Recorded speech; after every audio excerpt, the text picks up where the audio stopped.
Dr. Shauna Menard, the Canadian Health Coach, here with a new segment, Coach's Corner Q&A Monday.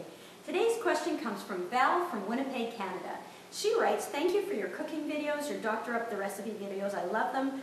Please keep them coming." Well, thank you, Val, and I enjoy doing them, and we'll keep them coming. My question is, I don't actually have much weight to lose, but I have a bloated belly. Any advice on how to get rid of this stubborn belly fat? Excellent question. Many people, especially women, all want to know how to get rid of that belly fat. So I have 7 causes and 7 cures for you today. So first off, one cause of increased belly bloating is gas. And what we find is that when we ingest a lot of gas, either by eating quickly, through carbonated beverages, by chewing gum, these are all things that contribute to increased gas in our bellies. Also, some foods are gas producing, like cruciferous vegetables, very healthy for us, superfoods, but things like broccoli, cabbage, cauliflower, in excess, they can contribute to belly fat, or not belly fat, but belly bloating as well. So just listen to your body and avoid some of those excesses.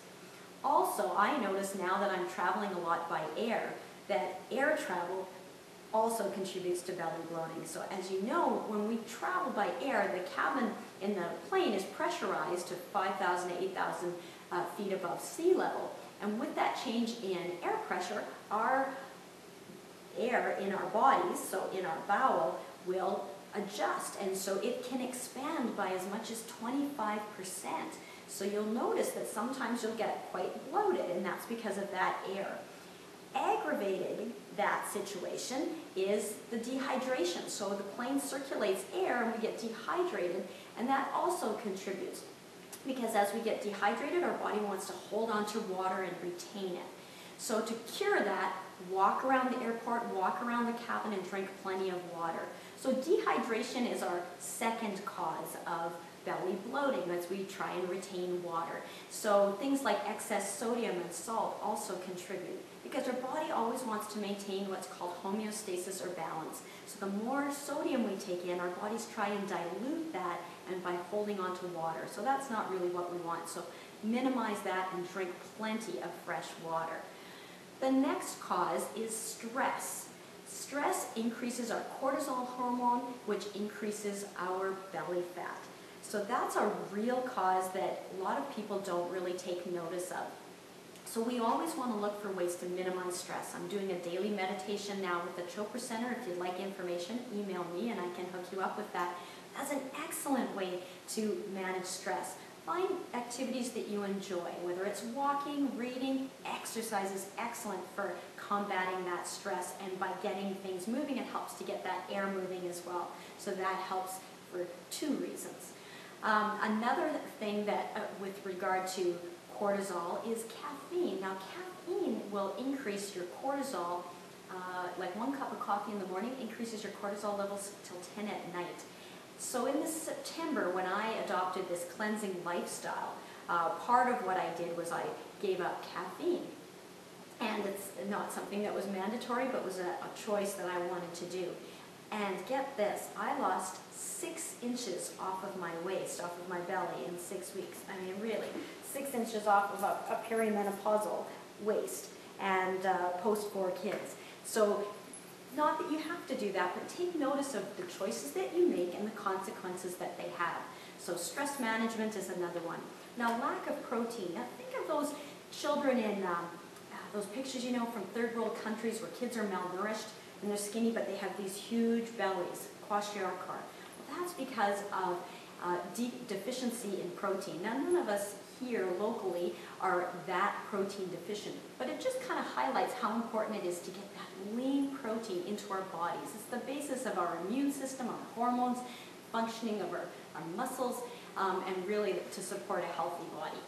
So you want to have a good source of lean protein, and I must say I believe that I have one of the best sources of organic, undenatured whey protein daily that's highly absorbable and that helps contribute to a lean physique.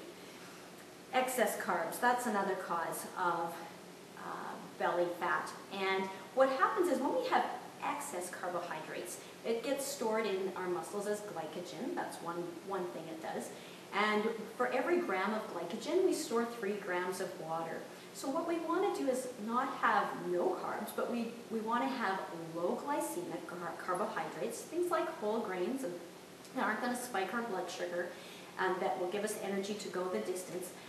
But also we want to have not in excess. We want to have it, and then we want to burn that energy right away through our exercise. So we don't want to hold on to it. So we want to minimize some of those, and just notice how you feel. And again, getting back to that intolerance, if you have a gluten intolerance, that can be an issue that you'll want to avoid. And lastly, toxicity. We are exposed to toxins in the air we breathe, the water we drink, the food that we eat, and our surroundings and our environment. It's really unavoidable. And a lot of these toxins are lipophilic. They love our fat. And our fat is there to protect us from them, and insulate us from these toxins. And so when we cleanse and we get rid of toxins, then we can get rid of that belly fat. And that's been highly effective, I know, for me and hundreds of others that I've helped coach. So in summary, you want to avoid excess gas. You want to manage your stress through walking, exercising, meditation, drinking plenty of water. You want to increase your lean protein intake and decrease your excess carbohydrates. And there's one special fat that I want you to include to decrease your belly fat, and that's monounsaturated fatty acids.